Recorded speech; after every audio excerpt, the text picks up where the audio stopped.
प्रिय छात्र छात्रों, आज हम लेके आए हैं आपका पाठ 7। सारे पाठ हम पढ़ रहे हैं, जिसका पाठ 7 हमने 6 पाठ पूरे हो गया। पाठ 7 पढ़ रहे हैं। ममता कालिया दूसरा देवदास के बारे में हम पढ़ेंगे, जिसमें पहला प्रश्न है कि दूसरा देवदास कहानी में लेखिका ने किस परिवेश का केंद्र में रखा। ऑप्शन नंबर से हरिद्वार को केंद्र में रखा। प्रश्न नंबर 2, दूसरा देवदास कहानी में ब्यालू का क्या अर्थ होता है। तो इसका ऑप्शन नंबर बैरेट शाम का भोजन। प्रश्न नंबर 3 है स्पेशल आरती से लेखक का क्या आशय है। तो इसका ऑप्शन नंबर है 151 रुपये की आरती। प्रश्न नंबर 4 है कि ममता कालिया की कहानी दूसरा देवदास का नायक कौन है। तो ऑप्शन नंबर है शंभव।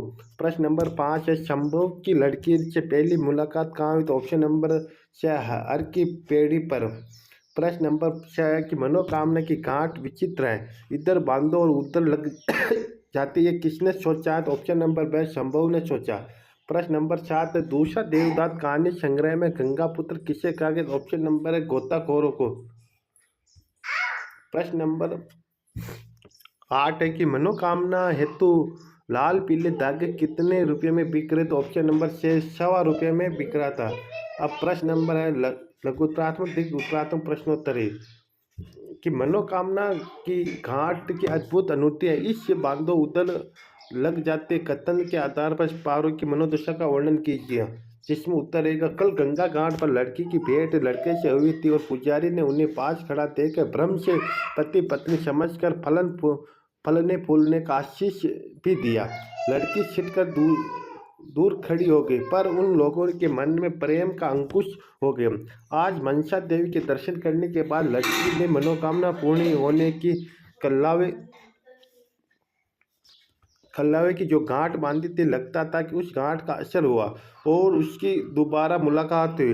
वह सोचने लगी आज ही उसने गांठ बांध ली कि और आज ही उसकी मुलाकात शंभव से। उनका परिचय भी हुआ। जब मन्नू ने अपनी बुआ का नाम पारो बताया, तब शंभव ने भी अपना नाम शंभव देवदास बताया, अर्थात वह पारो का देवदास है। पारो के मन में शंभव के प्रति प्रेम उत्पन्न हो चुका था। अब प्रश्न नंबर 2, दूसरा देवदास कहानी के शीर्षक की सार्थकता स्पष्ट कीजिए। तो उत्तर रहेगा ममता काली की कहानी दूसरा देवदास एक प्रेम कथा है। कहानी का शीर्ष पात्र घटना स्थान के नाम पर रखा जाता है।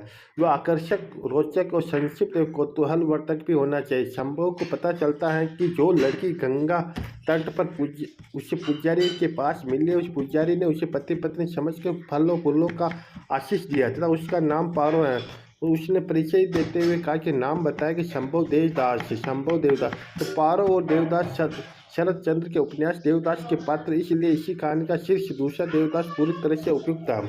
अब प्रश्न नंबर 3 है दूसरा देवदास कहानी की मूल संवेदना क्या है। इसका उत्तर रहेगा दूसरा देवदास कहानी में प्रेमिका ममता काली ने हर की पेड़ी हरिद्वार की पृष्ठभूमि में युवा मन की भावुकता, संवेदना तथा वैचारिक चेतना को अभिव्यक्त किया।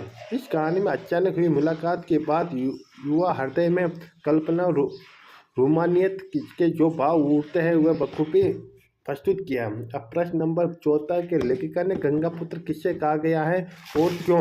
तो इसका उत्तर है कि गंगापुत्र उन गोताखोरों के लिए प्रयुक्त शब्द हैं जो भक्तों द्वारा गंगा में चढ़ाए गए पैसों गोता लगाकर निकाल लेते हैं, अथवा पूजा के लिए गंगा में किश्ती की तरह तैराए गए दोनों में से पैसे बटोरते। गंगा ही उनकी जीविका का साधन है, इसी क्षेत्र में पले बढ़े। गंगा ही इनकी माँ है, अतः लेखिका ने इन्हें गंगापुत्र कहा गया। प्रश्न नंबर 5, हर की पौड़ी पर होने तो इसका उत्तर है हर की पौड़ी पर गंगा के अनेक मंदिर है। मंदिर पुजारी गंगा जी की आरती की तैयारी करने में व्यस्त है। पीतल की नीलांजलि आरती हजारों बत्तियां घी में भिगो कर रखी गई। कुछ भक्तों ने स्पेशल आरती बोल रखी थी, अर्थात 151 रुपये वाली आरती। अचानक हजारों दीप जल उठते, आरती शुरू हो जाती है। जय जय जय गंगा माता, जो कहीं तुझको जाता सारे दुख पाता, जय गंगा माता। फिर क्यों भक्त को समवेत स्वर गूंजता है। प्रश्न नंबर 6 की ममता कालिया का साहित्यिक परिचय लिखिए। ममता कालिया, जैसे ममता कालिया का मथुरा 1940 में मथुरा में उनका जन्म हुआ था। प्रकाशित उनकी कृतियां थी बेघर, नरक, एक पत्नी के नोट्स, प्रेम, लड़कियां, दौड़, ये उपन्यास थे। हाल ही में दो प्रकाशित संग्रह प्रकाश 25 साल की लड़की थिएटर रोड के कवि। इनके जो पुरस्कार थे साहित्य भूषण 2004 में, कहानी सम्मान 1990, अभिनव भारतीय काल कलकत्ता द्वारा रचना पुरस्कार सर्वश्रेष्ठ इसको पुरस्कार। अब निम्नात्मक प्रश्नोत्तरी जिसमें पहला प्रश्न है, निम्नलिखित गद्यांश की 6 प्रश्न व्याख्या कीजिए। कि लड़की ने आज गुलाबी परिधान नहीं पहना था, वह सफ़ेद साड़ी में लाज से गुलाबी होते हुए उसने मनसा देवी पर एक और चुंदड़ी चढ़ाने का संकल्प लेते हुए सोचा, मनोकामना की यही गांठ से अद्भुत अनूठी है, इधर बांधो उधर लग जाती है। पारो भुआ इनका नाम है। मन्नू ने बुआ का आंचल खींचते हुए कहा, संभव। देवदास संभव ने हंसते हुए वाक्य पूरा किया। उसने उसे भी मनोकामना का लाल पीला धागा और उसे बड़ी ठिकना और मधुर सी संस्मरण स्मरण हो गया। तो संदर्भ पर प्रस्तुत पंक्तियां ममता काली कहानी दूसरा देवदास से ली गई।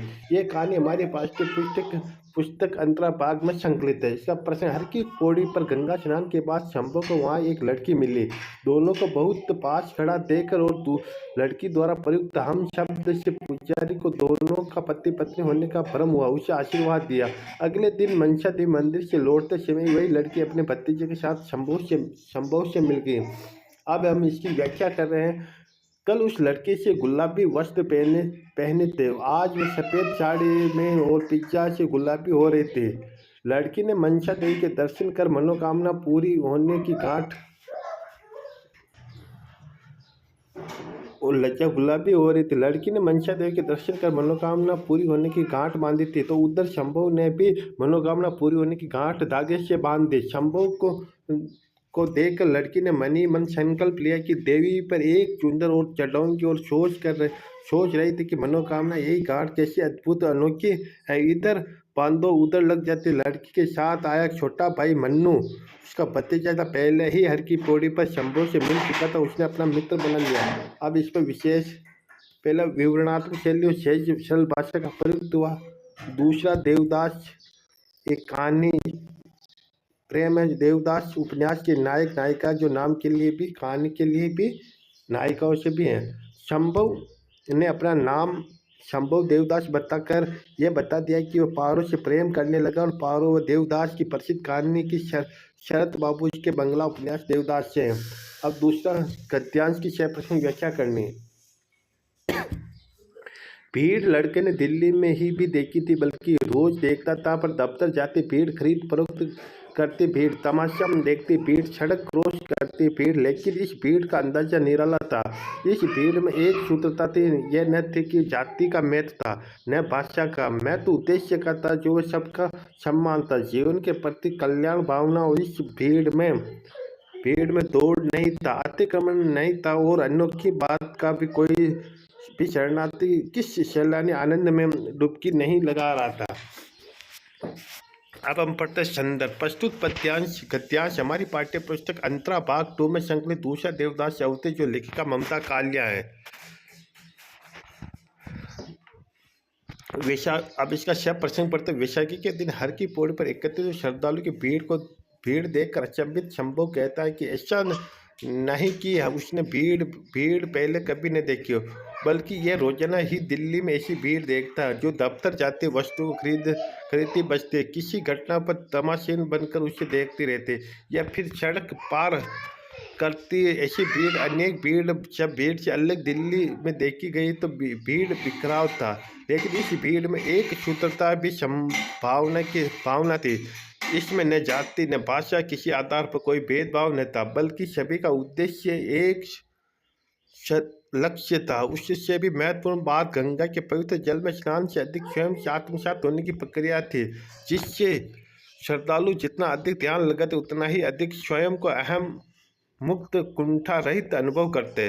विशेष भारतीय संस्कृति की विशेषताओं की अनेकता में एकता का उल्लेख है। वर्णात्मक शैली तत्सम शब्द भाषा का प्रवाह है। तो ये हमारा जो पाठ था ये हमारा समाप्त हुआ है।